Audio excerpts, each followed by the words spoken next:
안녕하세요. 맥키네 지혜투자 클럽입니다. HLB 장전에 나왔던 공시에 가남신약 미국 FDA 허가 재신청 완료 소식으로 자 클래스 1 기준이면 3월 말 정도의 승인도 가시권이라는 이제 기사 내용 한번 살펴보고요.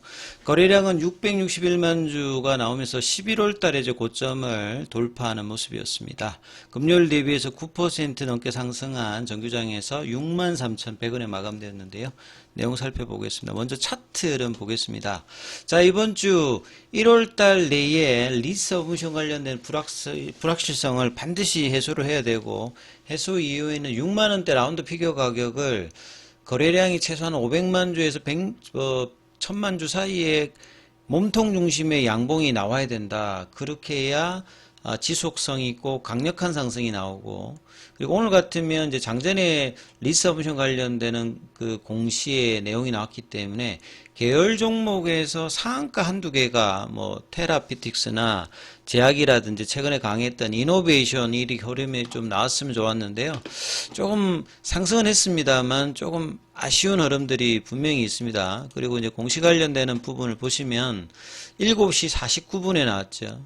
그래서 주요 내용은 1월 23일에 근데 지난주인데 주말이 꼈기 때문에 학기는 23일 했고 공시는 이제 26일 이제 오늘 했다라고 보시면 됩니다. 그래서 이 제출 현지 시간은 1월 23일이니까 이제 2월 23일까지 이 제출한 서류에 관해서 승인 여부가 나옵니다. 그러니까 최종 승인이 아니라 리스 오브션 관련되는 부분에서 이게 적합한지 그리고 리뷰를 2개월짜리로 하는 클래스 1으로 할지 클래스 2로 할지 그렇게 되면 최종적인 퍼드퍼 골데이트는 어떻게 되는지 이걸 담은 것을 억셉턴스 레터라고 합니다. 억셉턴스 레터를 통해서 이 과정 확인을 이제 2월 23일 전에 하기 때문에 클래스 1에 대한 어떤 가능성이 높아지면 주가가 좀 더 상승 흐름 탄력도가 높아지는 거고 클래스 2에 대한 어떤 흐름이 나온다라고 하면 또 이제 눌림의 플랫 기간이 또 나올 수 있죠. 그래서 이 흐름들을 잘 봐야 되고 그 다음에 이번 주에는 추가적인 펀더멘털 이벤트가 또 하나 남아있잖아요. 리라푸라티닙의 NDA 신청까지 재료가 나왔을 때 이 공매도와 신규 매수 간의 치열한 어떤 공방전이 이번 주 다음 주까지 이어질 가능성이 높습니다. 그래서 차트를 보시게 되면 작년 이제 11월 4일에 장중고가 58,700원을 아침부터 그냥 넘어갔죠. 왜냐하면 작년에 이제 공시기사가 나왔기 때문에 오늘 어떻게 상승하느냐가 중요하고 세론 분위기가 나오면 안 되는데 아침에 보시게 되면 이제 64,000원대까지 올라갔다 원봉으로 전환하면서 세론 분위기 좀 나왔습니다. 근데 이제 11월 달에 고점이었던 58,000원 부근에서 지지를 받으면서 거래량은 좀 작았습니다만 다시 6만원대 라운드 피겨 가격을 회복하고 6만원권에서 계속 움직였죠. 전반적으로 바이오줄이 오늘 나쁘지 않았기 때문에 이 흐름도 받고 그 다음에 이제 외국계나 공매도 쪽의 매도를 기관 쪽에서 이제 매수를 해주는 모습이 강력하게 들어왔죠. 그리고 프로그램이나 외국계는 금요일하고 목요일하고 다른 흐름을 보였다면 이걸 압도하는 기관 쪽에서 160만 주 매수가 나왔고 개인은 5일 동안 매도를 했습니다. 그래서 아침에 고가는 회복하지 못했습니다만 정규장에서는 63,100원 거의 아침에 고가를 재현하면 가장 높은 가격이고 애프터마켓에서 한 200원 정도 빠져서 62,900원이니까 일단 견조했습니다. 그리고 창구 쪽으로 보시게 되면 지난주 이제 후반에 매수가 들어왔던 공매 쪽에서는 커버링이 아니라 다시 일단 매도로 바뀌었죠. 근데 이제 메리츠가 지난주 금요일에도 매수가 들어왔는데 오늘 67만 주니까 가장 이제 주도를 했다고 봐야 되겠죠. 그 다음에 유진도 새로 등장을 했고요. KB증권은 간혹 들어왔는데 27만 주였죠.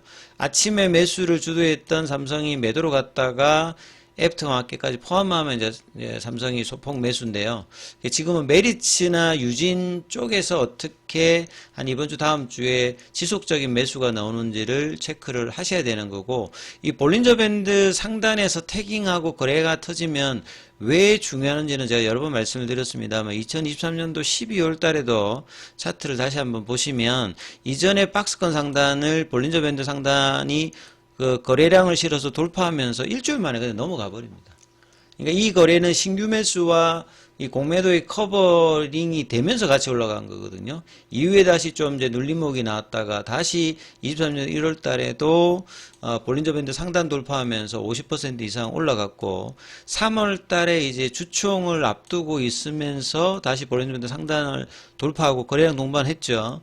그래서 12만 9천 원대까지 이런 어떤 급등의 구간을 보였고 그리고 난 다음에 이제 CRL이 첫 번째 나오고 난 다음에 7월 달이죠. 타이베이 미팅에 대한 어떤 흐름이 나오면서 이때 이제 등장했던 창구가 삼성증권입니다. 그래서 삼성증권이 들어와서 이제 한 5만 원권에서 10만 원 부분까지 일주일 사이에 더블을 만들면서 급등을 했고요. 이때도 역시 거래량은 동반이 되었습니다. 항상 급등주는 볼린저 밴드 상단과 택인과 거래량이 붙으면 급등한다는 것을 절대 잊으시면 안 되고요. 작년도 이제 초에는 이제 3월달 이슈 전까지 이때 한 50% 움직인 게 답니다. 근데 이때는 상단 돌파가 강하게 일어나지 못했죠. 역시 이제 거래량이 좀 떨어졌고 전반적으로 1년 내내 시장은 견조했습니다만 HLB는 거래량 부족으로 이후에 두 번째 CRR 이후에 시장 소외를 극심하게 보였고요.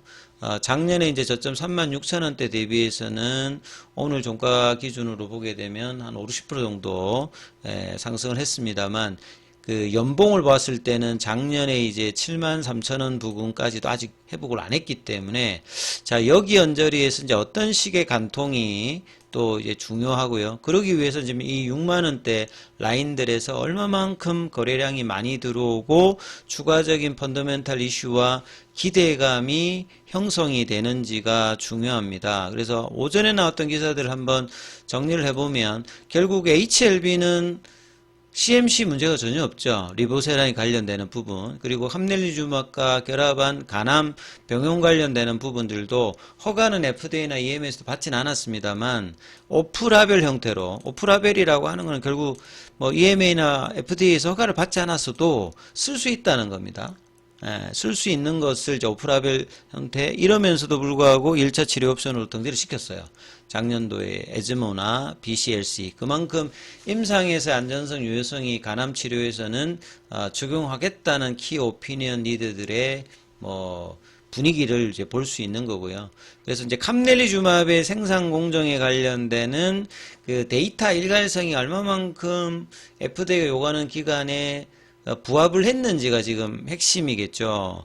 그래서 작년 7월 달에 타이베이 미팅 이후에 6개월 정도의 기간이 흘렀기 때문에 항서제약이 이번에는 원초적으로 이 CMC 문제가 없게끔 하겠다고 해서 지금 준비를 했기 때문에 이번에 리서브션도 일단은 이제 목표한 것보다는 말까지는 안 갔고 일단은 일주일 정도 남겨놓은 상황에서 했기 때문에 이런 부분들도 최근에 한 며칠 사이에 3일 동안에 지금 흐름이 또 바뀐 상황이죠. 거래가 동반하면서.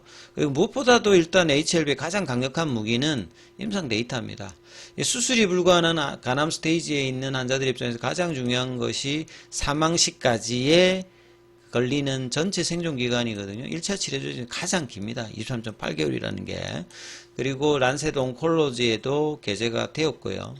그래서 시장이 기대하는 승인 시점이 클래스 1이냐 클래스 2냐 그래서 클래스 1의 분위기들이 만들어진다면 주가가 이번 주 다음 주에 강력한 어떤 지지와 수급이 들어오면서 올라가는 흐름이 보일 거고요. 클래스 2는 일단 시간이 6개월 정도 걸리기 때문에 1월 23일 기준으로 보게 되면 7월 이제 23일이 되기 때문에 상반기가 끝나야 이제 최종 일정들이 나기 때문에 이제 이런 흐름이 나오기 위해서는 리라푸라팀의 NDA와 심사관이 실제 가지 않고서라도 지금 이제 데이터를 준비했던 부분에 대해서 FDA가 용인을 해주는 클래스 1이 된다면 승인의 가능성이 더 높아지는 거죠.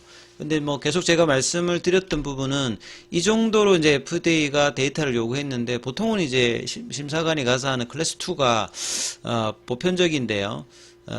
그거하고는 별도로 이제 클래스 1에 대한 기대감을 보여주는지 여부는 시장에서는 이번 주 다음 주에 수급이 결정할 가능성이 높다. 이렇게 볼 수 있습니다.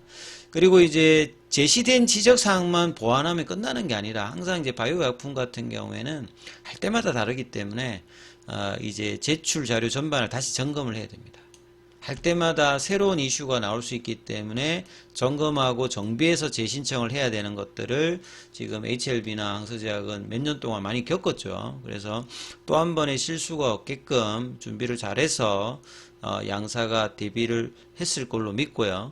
그 다음에 심사과정 절반에 대해서 면밀히 검토에 대응하고 FDA와 소통 같은 경우에는 클래스 1이든 클래스 2든 FDA에서 요구하는 것을 얼마나 적절하게 특히나 클래스 2 같은 경우에는 이 부분이 문제가 없도록 해야 사실은 이제 최종 회사가 바라는 FDA 승인이 되는 거다 이렇게 봐야 되겠죠. 오늘 항서제약 같은 경우에는 9일 연속 지금 빠졌습니다. 아직 외신 보도가 나오지 않았는데 이번 주에 뭐 피어스파마닷컴이나 바이오월드나 이런 이제 외국 매체에서 아마 리서브션 관련된 기사가 뜰 걸로 일단 보여져요. 자, 그리고 장중에는 무료 텔레그램 방이 운영되어 있습니다. 링크되어 있는 부분 확인해 주시고 입장 문의는 문자 남겨주시면 안내해 드리고 있습니다. 계열 종목에 관련되는 설명은 이어지는 영상에서 살펴봐 드리겠습니다.